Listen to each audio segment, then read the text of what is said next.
নমস্কার বন্ধুরা, নবদিগন্ত চ্যানেলের পক্ষ থেকে আপনাদের সকলকে জানাই স্বাগতম। তো বন্ধুরা, আজকে সকালে গুড মর্নিং জানিয়ে আপনাদের জন্য শুভ কামনা করে এই ভিডিওটি আবারও শুরু করতে চলেছি। তো 20/22 ডিএলএড মামলায় কী ঘটনা ঘটল সুপ্রিম কোর্টে এবং কি আপডেট রয়েছে, তার অথেন্টিক নিউজ, ঠিক কতজন চাকরি পেতে পারেন এই 20/22 ডিএলএড মামলায়, 9,533 প্যানেলে যে 2,000 মতো সিট রাখা ছিল সেই সিট নিয়ে আদৌ কি কোনো কথা হলো সুপ্রিম কোর্টে, কি জানালো পর্ষদের তরফ থেকে এই 20/22 মামলার চাকরি প্রসঙ্গে, তার বিস্তারিত আপডেট এই ভিডিওতে আপনাদেরকে দেব।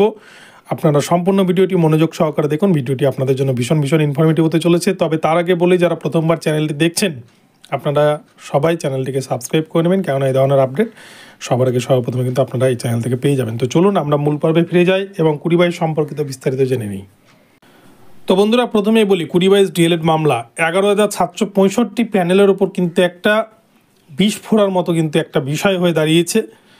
কেননা প্রায় এক বছরের ওপর কিন্তু অতিক্রান্ত হতে চলল এই 20/22 ডিএলএড মামলা। এই 20/22 ডিএলএড মামলার কারণেই কিন্তু 11,765 যে প্যানেল, যে 9,533 প্যানেল, সেই প্যানেল কিন্তু পাবলিশ করতে পারছিল না পর্ষদ, এবং সেটার কারণে কিন্তু স্টে পড়েছিল।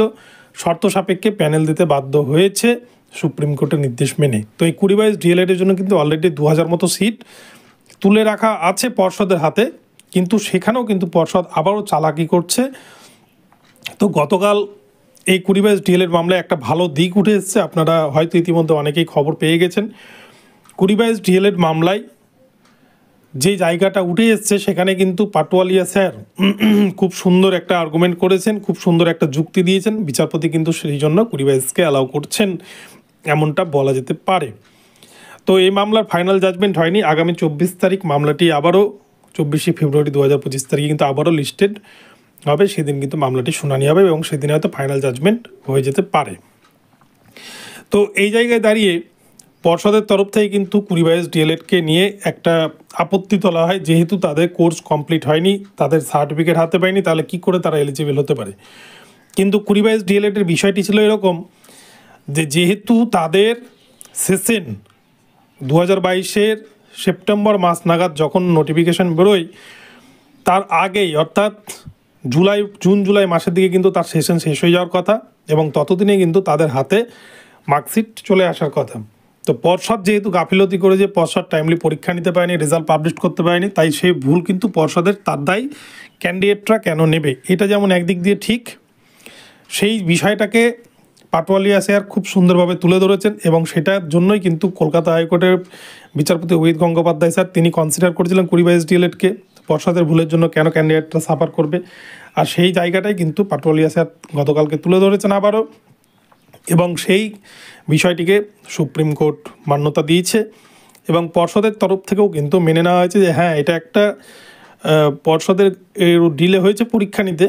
তো যাই হোক, এবং পাটোয়ারিয়া স্যার আরও বলেন যে যেহেতু অলরেডি এ সমস্ত 20/22 ডিএলএডের ক্যান্ডিডেটরা তারা কিন্তু ইন্টারভিউ দিয়ে ফেলেছেন, তাদের শুধু রেজাল্টের পালা, তাদের সেই সময় রেজাল্ট পেয়ে যেত, কিন্তু পর্ষদ ঠিক টাইমে পরীক্ষা নিতে পারেনি। তো যেহেতু তারা সুযোগ পেয়েছিল, যেহেতু তারা ইন্টারভিউ দিয়েছে, তাই তাদেরকে এই জায়গায় সুযোগ দেওয়া হোক। পর্ষদের তরফ থেকে পরিষ্কার জানিয়ে দেওয়া হয়, 9,533 প্যানেলে আমরা কোনোরকম কোনো কাটছাট করতে চাই না, কোনোরকম হাত দিতে চাই না, যেহেতু তাদের এক বছর চাকরি অতিক্রান্ত হয়েছে। তবে এই প্যানেল 20/22 ডিএলএডের জন্য নতুন একটি প্যানেল পাবলিশ করতে চেয়েছে পর্ষদ, কিন্তু সেটি মুখবন্ধ খামে সুপ্রিম কোর্টে বিচারপতির কাছে জমা দেওয়ার কথা বলেছেন, তবে সেটি কিন্তু প্রকাশ্যে নয়।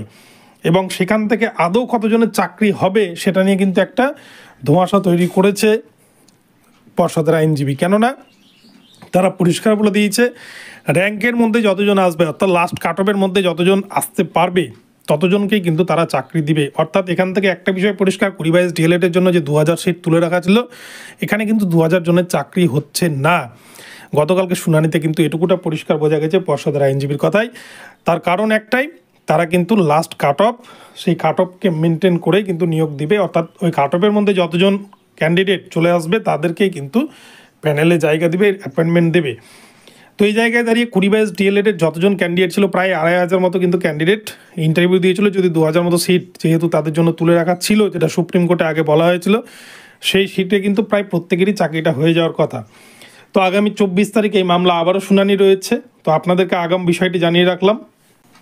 আগামী শুনানিতে পিটিশনারদের আইনজীবী ঠিক যেভাবে বিষয়টিকে তুলে ধরবেন সেদিকে কিন্তু বিচারপতি হয়তো রায় দেবেন। তবে 22 ডিএলএড থেকে বেশ কিছুজন চাকরি পাচ্ছে, এটাতে কোনো সন্দেহ নেই। বেশ কিছুজন মানে অনেকেই কিন্তু চাকরি পেয়ে যাবে কাট অফের মধ্যে যারা চলে আসবে, কিন্তু সকলের চাকরি হচ্ছে না, এটাও কনফার্ম। আর এখানে কিন্তু কোনো পিটিশনার ভিত্তিক রায়ও হচ্ছে না, ইন জেনারেল রায় হচ্ছে। তো বন্ধুরা, এখন এ পর্যন্ত আপনাদেরকে জানালাম, ভিডিওটি আপডেটটি দিলাম। আপডেটটি ভালো লাগলে অবশ্যই চ্যানেলকে সাবস্ক্রাইব করে দেবেন। দেখা হচ্ছে পরবর্তী ভিডিওতে। সকলে ভালো থাকবেন, ধন্যবাদ।